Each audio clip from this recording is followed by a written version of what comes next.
Hey guys, here we are. I think we're on video 4 of reinventing myself at 50 when my entire life the way it was before disappeared. So today I've been shopping. I do Target delivery, shopping and delivery. And I just did a couple orders and I was waiting for orders to come in for the next hour and nothing came in. So looks like it's going to be a slow night, but I got a really good tip. I got a $27 tip, which I've never gotten before. Sometimes it's nothing, sometimes it's like $2 or $5. So that's cool. That felt good. It's kind of like a free hour of work. So I'm very grateful for that. It's nice to feel grateful for things. I think when I was doing a lot of graphic design for years, I kind of got used to making $5,000 at a time, and then you kind of start losing gratefulness for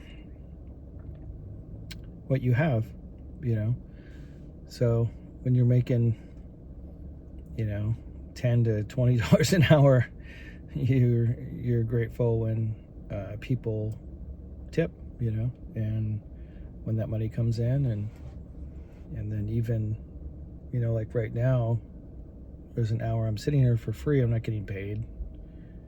And so it gives you the perspective. So it's not bad, I mean, even the toughest of times, if you can see value in the experience, then that's a good thing, right? So I'm seeing the value in it, and I'm readjusting my sense of gratitude for money and what it takes to earn money, and respect and appreciation for that. So not a bad thing. So today I feel a lot more positive. The energy shifted a lot.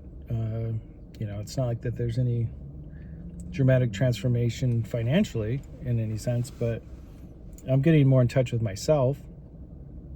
And years ago, I have a business called Autonomy, Atenray, and we make like flower essence mists, and I got into making oracle cards or tarot cards, and I got this wise idea that I would screen print an oracle deck. And so I designed my own oracle deck called the Mindset Shift deck, and the tagline is reframe your mind in challenging times. So it's 40 cards. You look at them and then they kind of shift your perspective, and they kind of have like an emotional theme to them.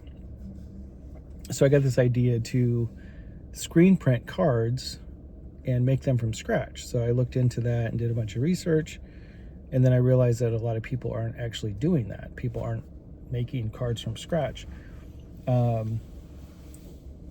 They are to a certain degree, but my vision was to design the deck, the artwork, write the deck, and then actually screen print a 2 or 3 color card, and then cut the cards out and then make sure they're slick somehow, and then put them in a box.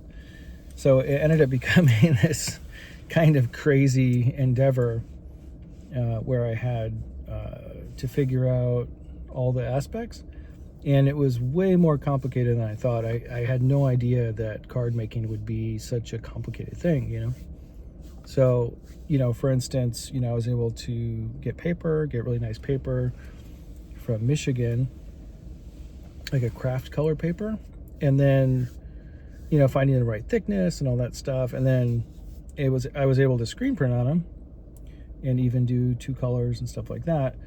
But you take that paper that's screen printed on, you cut it out, you put it together, and the cards don't move, So that really became the issue, is like, well, how do you get the card slick, So obviously there's some level of like lamination or lacquer or something like that. So I went through a long process of testing out spray lacquers, clear coats, and then even like laminations and stuff like that. So eventually what I found out is I had to do like a lamination really was the proper process. And that meant buying this double roll commercial laminator. And then so you have to put 2 rolls on, you line them up, you got to get the heat up, and then you run it through. And then the trouble I was having was since when you're screen printing on the paper, the lamination doesn't want to really stick where the ink is. So that was crazy. But I found out later that as long as it's hot enough and there's not too much ink on it, you can run, even if it's not perfectly set, you can run the cards back through a second time or even a third time to make sure that that plastic's really laminated really tight on there.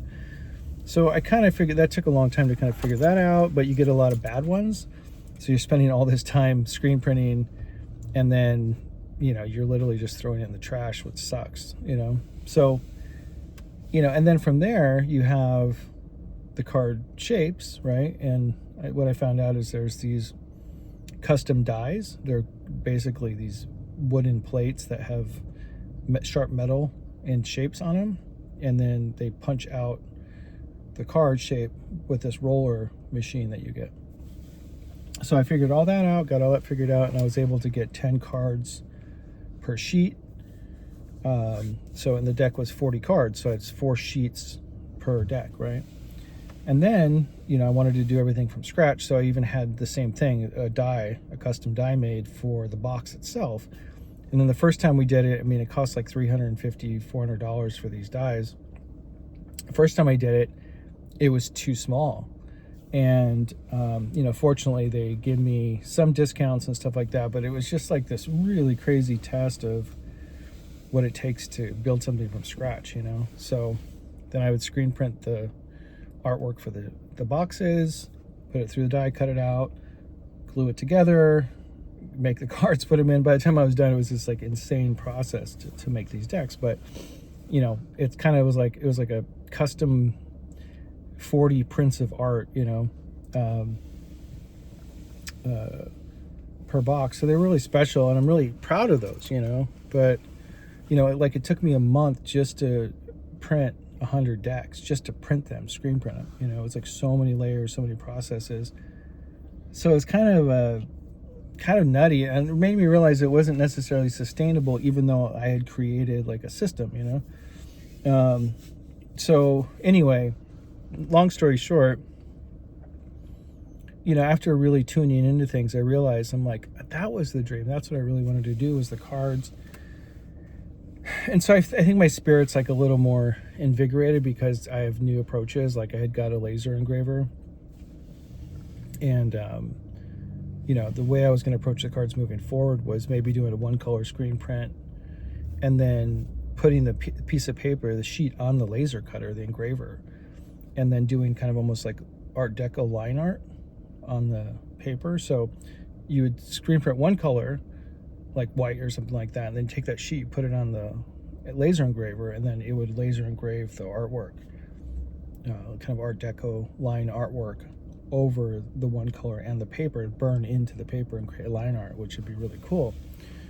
So, and that's a way I figured like I could still do the decks and do the cards, but in a way that's more manageable, So I think in the last couple of days that I felt reinvigorated by that, and so I'm excited about that. I have the mindset shift deck, that's 40 cards, but the bigger vision always was to create a full tarot deck, and a full tarot deck is a lot of cards, like twice the size. But I thought ahead, and I already got the box that I need for that designed in a die cut. I already own the die cut, so the box is there, and I think that in getting kind of kicked out of the house, right now we're in a suburban home in California.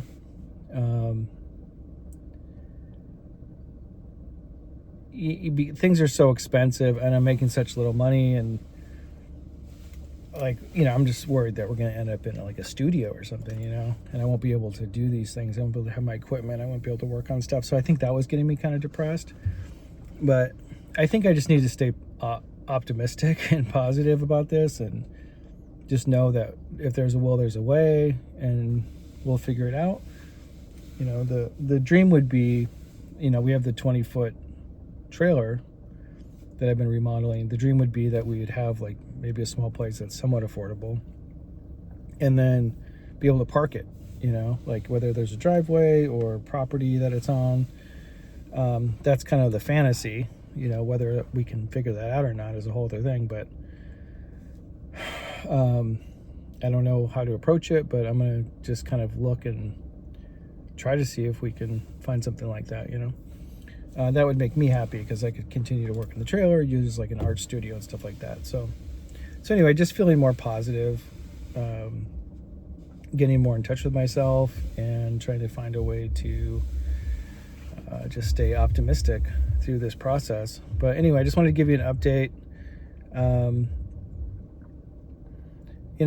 It's life has changes, man. And you just got to keep listening from within. But anyway, quick update, tracking my progress from the bottom to the top. So let's keep this momentum moving, and I'm really looking forward to the next so many months. I'm going to be finishing the trailer. I have 2 more windows to do, and I'll show you that soon. And then I've got to go through just tons and tons of stuff that I have and get rid of a lot of it, and kind of evaluate what I'm going to be doing with computer equipment and all that stuff. I don't know. My career, I don't know if I'm going to still do branding or not. I don't know what I need and what I don't and all that. So new times. Anyway, I'll give you guys an update again soon, and then maybe I'll do a little tour soon. You can check out the trailer and stuff like that, and I'm just really looking forward to finishing that up, and then we'll be on the hunt together to find a place to live and see what we can create there, and staying optimistic and positive, man. Like, the world's not a terrible place, man. It's whatever challenges we have, we just have to keep believing that it's more than just lumps of meat moving around this sphere, right?